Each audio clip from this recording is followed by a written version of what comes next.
안녕하십니까? 네, 반갑습니다. 네, 반갑습니다. 좀 졸린 눈빛인데요. 최선을 다해 주시기 바라겠습니다. 네. 나경원 원내대표가 패스트트랙 충돌 사건으로 검찰 조사를 받았는데요. 이 건으로 고소 고발된 자유한국당 의원 60명 중에 처음으로 소환에 응한 것이고 네. 또 고발된 지 201일 만에 출석을 했습니다. 어떤 내용을 조사받은 거죠? 지난 4월에 이 국회에서 패스트트랙을 지정하는 과정에서 이 캐스팅 보트를 쥐고 있던 최입의 이 바른미래당 의원이 의원실에 감금당한 일이 있었습니다. 혹시 기억나시나요? 네. 그렇죠. 지금 영상으로도 나가고 있는데 이날 회의 진행과 법안 접수를 방해한 혐의로 검찰에 고발됐는데 오늘 검찰은 이 나경원 원내대표가 같은 당 의원들에게 이 최입의 의원이 사개특위에 참석하지 못하도록 막으라 이렇게 사전에 지시를 했냐 안 했냐 이 부분을 집중 조사를 했다라고 합니다. 그 나 원내대표는 입장을 밝혔나요? 네, 일단 직접 한번 들어보시죠. 네. 공수처와 연동형 비례대표제를 통한 권력을 장악하려는 여권의 무도함에 대해서 역사는 똑똑히 기억하고 심판할 것입니다. 대한민국의 자유민주주의, 의회민주주의를 저와 자유한국당은 반드시 지켜내겠습니다. 네, 그러니까 이 바른미래당 사개특위 의원의 사보임은 불법이었고 이 불법에 대한 대응이었으니까 정당하다, 위법성이 없다라는 주장입니다. 그리고 검찰 조사에 앞서서 낸 의견서를 KBS가 입수해서 보도를 했는데 이 당시 상황을 그 감금이 아니라 같이 빵도 나눠 먹고 이 마술쇼도 하고 이렇게 화기애애한 분위기였다. 네. 그리고 이 젊고 건강한 최입의 의원을 감금을 당했다 이렇게 표현을 하는 게 이 최입의 의원을 너무 나약하게 보는 거다 이렇게 주장을 하기도 했습니다. 네. 그런 발언에 대해서 어떻게 동의하십니까?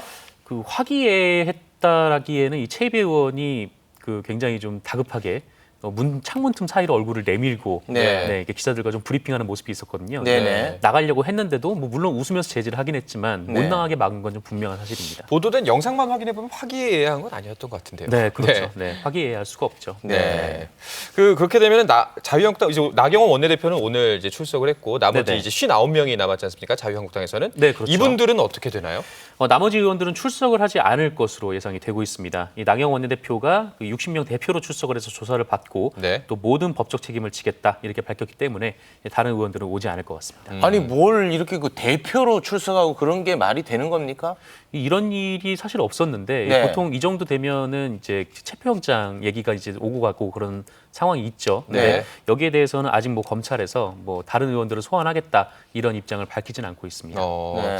그 사법 처리 이야기가 나와서 그런데 그 혐의가 만약에 인정이 된다면은 이제 의원직을 잃게 되는 건가요? 이거는 의원별로 혐의가 좀 다르기도 하고 또 제가 이제 좀 법률에 좀 약해서 네. 별책부록 한 분을 좀 모셔왔습니다. 별책부록이요? 네. 누구죠? 박지훈 변호사님 또 모시겠습니다. 왔어. 네, 안녕하세요. 아니 왜 자꾸 오세요? 3분 보충 해설 시간입니다. 네. 자, 질문 주십시오. 질문 받겠습니다. 네, 사실 우리가 네. 이 시간이 많지가 않은데 자꾸 오셔가지고 빨리 합시다. 시간 굉장히 좀 없습니다. 번거롭네요. 네. 자, 이제 중요한 게 이제 패스트트랙 네. 수사와 관련해가지고 법적으로 네. 문제가 있다면 어떤 처벌을 받을지 요거를 네. 전문가처럼 설명 부탁드리겠습니다. 여야 의원 110명, 네. 그중에 자유한국당 60명입니다. 지금 국회법상 166조입니다. 네. 회의장 부근에서 폭행 이런 거 협박했을 때 5천만 원, 죄송합니다. 5년 이하의 징역, 2천만 원 이하의 벌금에 처할 수가 있고요. 만약 상해를 입히거나 손상을 시키거나 이렇게 하면 7년 이하의 징역 또는 2천만 원의 벌금에 처할 수가 있습니다. 네. 그냥 상당한 벌금이 될 수가 있고 더 네. 문제가 하나 더 있어요. 이걸 알아야 됩니다. 네. 공직선거법상의 이 죄로 500만 원 이상의 벌금을 받게 되면 의원직 상실하고요. 그게 중요해요. 5년간 피선거권을 잃게 됩니다. 그러니까 이제- 출마를 못 한다는 거죠? 그렇죠. 안 뽑아주죠. 안 말씀 되고요. 잠깐 정정하면은 그 폭행이나 감금 등으로 회의장 출입을 방해하면은 이제 그 5년 이하의 징역이나 1,000만 원, 2천만 원이 아니라. 또 틀렸어. 네. 그리고 이제 뭐 정정하겠습니다. 상해를 입히거나 서류를 손상시킬 경우에 7년 이하의 징역이나 2천만 원. 2천만 원 이하의 네, 벌금입니다. 앞으로는 저희가 찾아보고 설명드릴게요. 오지 마세요. 네. 네. 자, 질문 없습니까? 아니 근데 네. 이게 그 정치권에서 갈등이 있으면 이게 조정하고 해결하는 곳인데 네. 그게 본인들이 이제 안 되니까 법을 이렇게 만든 거잖아요. 그렇죠. 이게 네. 국회 선진화법 아니겠습니까? 그러니까.